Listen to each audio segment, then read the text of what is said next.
Steve Dotto here. Today's topic, multiple Google accounts. Many of us have many Google accounts, and we've all had to come up with different strategies for dealing with multiple accounts at the same time because, of course, we want access to all of our accounts at any one time. But the challenge is all of our Google accounts we access through web browsers. And the nature of the web browser is to theoretically make things convenient for us. So here's what happens. Let's say you've got a personal and a business Gmail account. So you've got the business one open and you're working away, so you've signed into the business account, but now you want to check your personal Gmail. Well, there's a variety of different ways that you can do that, but for most part, you just like to be able to pop into another browser window, open your Gmail and check it. You can't do that because as soon as you open Gmail in another browser window, the browser recognizes you're already signed into Gmail and it just opens another session of the same logon. Now, Google has given us a few tools for logging on with different users, and those are improving, but they're still not quite perfect. So we've come up with some different strategies for dealing with multiple accounts. Now, I'm going to talk to you about 4 different strategies, ranging from not so great to just okay. There's no fantastic way to deal with this. And I'm also not going to spend a lot of time now talking about some of the other strategies we can do, such as making all of your email flow into a single unified email account, which is kind of a whole different story. This right now is just about basically living in a web browser environment and managing those multiple accounts. So what is the most basic and simple way to deal with it? Well, for me, I actually had 3 Gmail accounts or 3 Google accounts I like to use. And so fortunately, there's 3 decent browsers on the market. At least there's probably more, but 3 that I use. So I would open one account in Chrome, one account in Firefox, and one account in Safari. Now, the bonus is that I know by which browser I'm in, I automatically know which Google account I'm in. The downside is it uses up a lot of system resources. It's not really an efficient way to do things, but that is one way that you can work. Now, the next way is a tool that Google has given us. Over the time, they've given us the ability to have multiple sessions and log in. And all that we have to do there is we have to enable our account for multiple login, and we can then have our different accounts running in the same browser. So here I've got my personal one, and here I've got one that I've got for some publicity that I do for a local theater company. So I can switch from one to the other just as easy as switching there, and you can see the new one is in.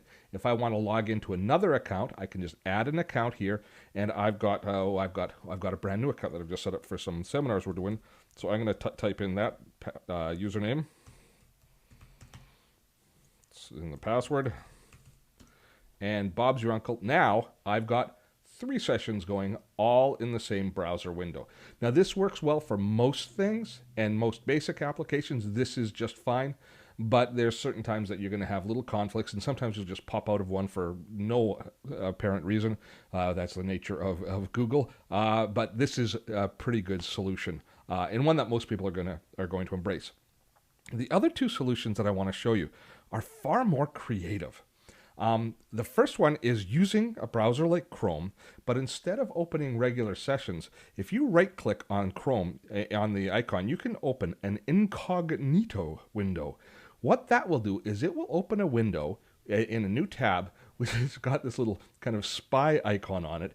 And this allows us to open a browser window that's not being tracked in any way, shape, or form. Now, I'm sure you can think of lots of different uses for this, but the beauty in this particular case is you open each one of these tabs, you put in, you log into Google,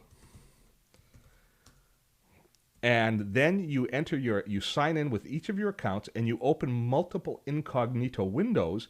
They don't talk to each other, so right within the same browser, you can have multiple windows open running your different Google accounts. This is a very simple and elegant way to do it, and actually one of my favorites. The downside, each time you restart your browser, you have to re-sign into your accounts as you move along.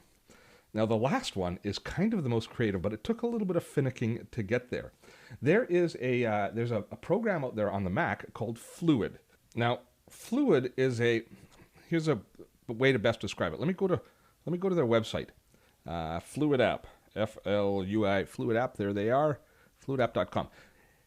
This is their tagline: turn your favorite web apps into real Mac apps. So here's what happens. They take a web 2.0 page or a web service, like Gmail, any webmail, Facebook, anything like that.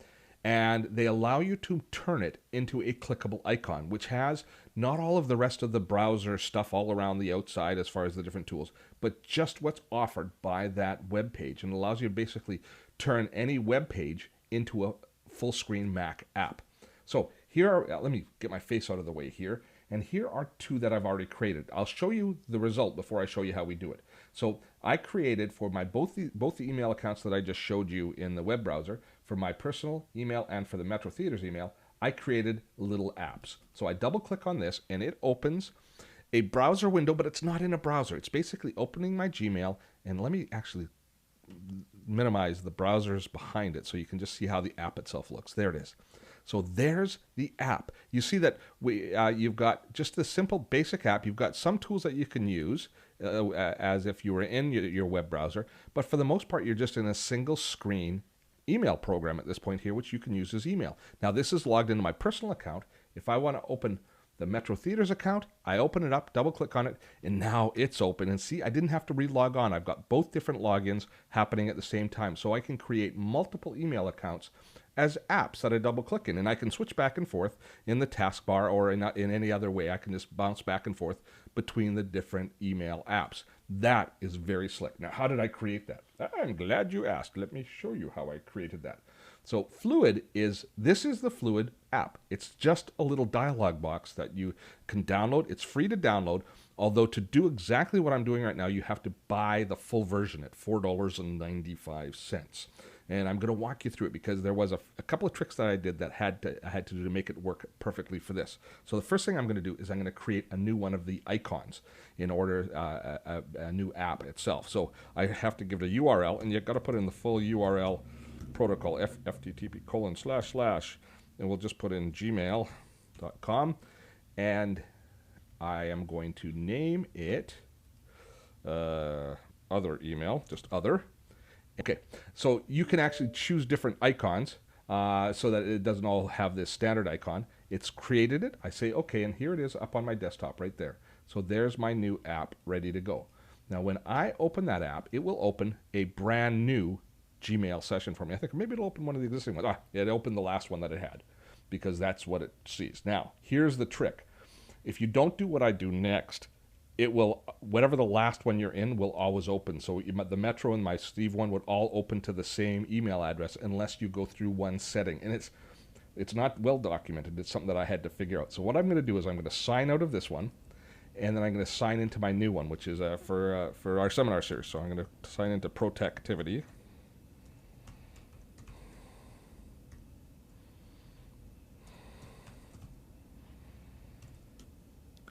And there it is, it's launching. So this is a brand new account that I've got. Now, what I have to do to ensure that it's going to open in this one each time is I actually have to go into the preferences. Now the preferences are here for Fluid apps. And go into the security tab. As I say, it wasn't supernatural as far as finding this. I have to separate it from Safari. Now what this does is it means that Fluid doesn't look to Safari for its cookies. So it doesn't look to Safari to see exactly what account it is. It's going to store its own. And then I have to actually relaunch it once. But if I do that process and relaunch it again, now every time I open this new one, it will open into this account. That is a very slick way of doing things. Now, as far as managing multiple accounts, these are just 4 different ways of managing, well, for the most part, other than the Google app, the Google tool, which allows us to do it within the browser, it's kind of jury-rigging the whole solution. And people go well beyond what I'm doing here. Having multiple Gmail accounts flow into a single unified email client is another good way of managing your multiple accounts, but that doesn't necessarily get you into your documents and other things. Instead of using this as a Gmail account, you could just put this into Google Docs. You could have these little apps that will launch into any other area as well. So there's a variety of different ways that you can manage multiple Gmail accounts. The one thing you don't want to do is have to sign out and re-sign in. There are better ways, and I hope that we've shown you some today. Thanks so much for spending time with me. I'm Steve Dotto.